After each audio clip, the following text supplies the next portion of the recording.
मित्र, जब हम इस धरती को छोड़कर जाते हैं तो हमारी आत्मा के साथ क्या होता है? क्या वो बस गायब हो जाती है या फिर एक नया अध्याय शुरू होता है जो मृत्यु से भी परे है? आज हम बात करेंगे उस पहली रात की जब आत्मा अपने शरीर को छोड़कर पहली बार अकेली खड़ी होती है। ये कथा किसी कल्पना की उपज नहीं, बल्कि हमारे गरुड़ पुराण में वर्णित एक अद्भुत सत्य है। कहा गया है, जो इस रहस्य को श्रद्धा और भक्ति से सुनता है उस पर स्वयं श्री विष्णु भगवान की विशेष कृपा बरसती है। तो आइए इस अदृश्य लोक की दिव्य यात्रा आरंभ करें। पहला अध्याय, अंतिम सांस और शून्यता का अनुभव।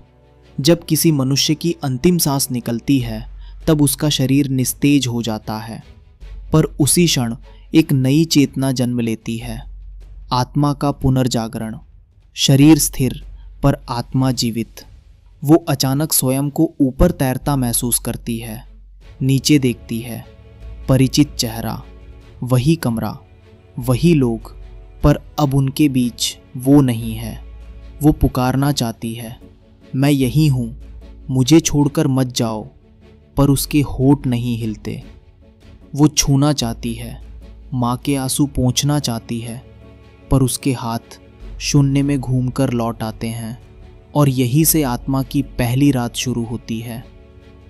दूसरा अध्याय, घर की चुप्पी और आत्मा की पुकार। घर के लोग रो रहे हैं। कोई सिर पकड़कर गिर पड़ा है, कोई डॉक्टर को बुला रहा है, कोई ईश्वर से प्रार्थना कर रहा है, हे भगवान, इन्हें वापस लौटा दो। लेकिन आत्मा बस खड़ी देखती रहती है सब कुछ, पर कुछ भी कर नहीं सकती।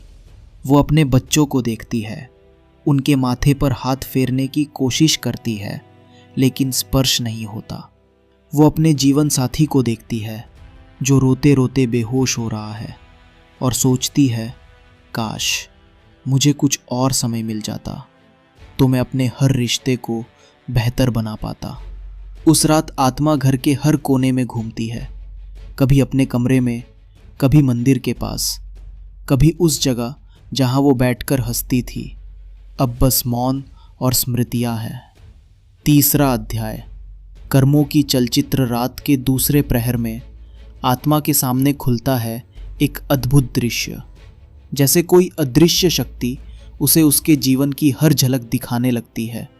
हर वो पल जब उसने प्रेम किया, जब उसने किसी को धोखा दिया, जब उसने किसी की मदद की, या जब उसने किसी को आंसू दिए, सब कुछ एक एक कर सामने आता है। श्री गरुड़ पुराण के अनुसार उस क्षण आत्मा से कुछ भी छिपा नहीं रहता। जहाँ सच्चा प्रेम था वहाँ उजाला होता है, जहाँ छल था वहाँ अंधकार, जहाँ दया थी वहाँ मधुर संगीत, जहाँ पाप था वहाँ पीड़ा का गर्जन। आत्मा देखती है, समझती है और भीतर से कांप जाती है। यही उसका पहला न्याय होता है, स्वयं की आत्मा के समक्ष। चौथा अध्याय, पहली रात का अंतिम क्षण। धीरे धीरे आधी रात बीत जाती है। घर के सब लोग सो चुके होते हैं, पर आत्मा जाग रही होती है। वो अब भी अपने शरीर के पास लौट आती है। वो देखती है, लोग उसके पास दीप जला रहे हैं, मंत्र पढ़ रहे हैं और उसका चेहरा ढक रहे हैं। उसका मन भर आता है। वो सोचती है, ये शरीर तो मेरा था, पर अब इससे कोई संबंध नहीं रहा। वो धैर्य से कहती है, हे श्री विष्णु, मेरे कर्म चाहे जैसे भी रहे हों, मुझे अपने चरणों में स्थान दो। और तभी उसके आसपास उजाला फैलने लगता है।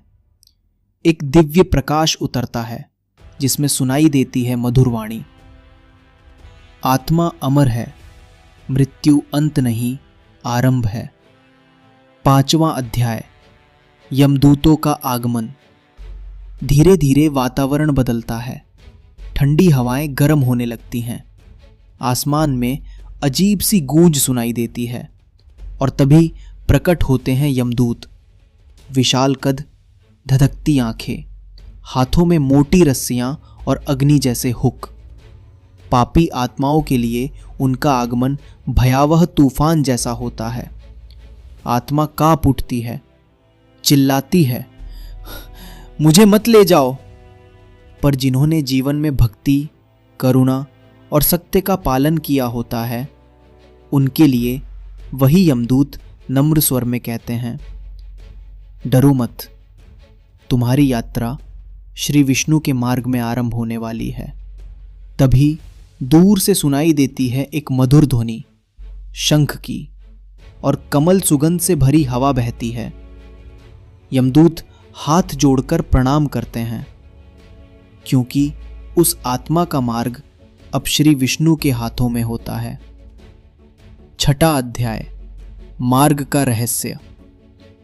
फिर आत्मा के सामने खुलता है एक विशाल मार्ग, जो हर व्यक्ति के कर्मों के अनुसार भिन्न होता है। कुछ आत्माओं के लिए वो मार्ग घोर अंधकार से भरा होता है, जहां केवल पश्चाताप की गूंज सुनाई देती है। कुछ के लिए वो मार्ग अग्नि के समान जलता है, जहां हर कदम आत्मा को उसके कर्मों की गर्मी महसूस होती है। कुछ के लिए वो मार्ग बर्फ से ढका होता है, जहां ठंड आत्मा के पश्चाताप को चुभती है। और कुछ के लिए वो मार्ग पुष्पों और प्रकाश से सजा होता है, जहां देवदूत स्वयं आगे बढ़कर आत्मा पर पुष्प वर्षा करते हैं। उनके हाथों में दीपक होते हैं और वे कहते हैं, स्वागत है, तुम्हारी यात्रा अब मोक्ष की ओर है। सातवां अध्याय, श्री विष्णु की कृपा।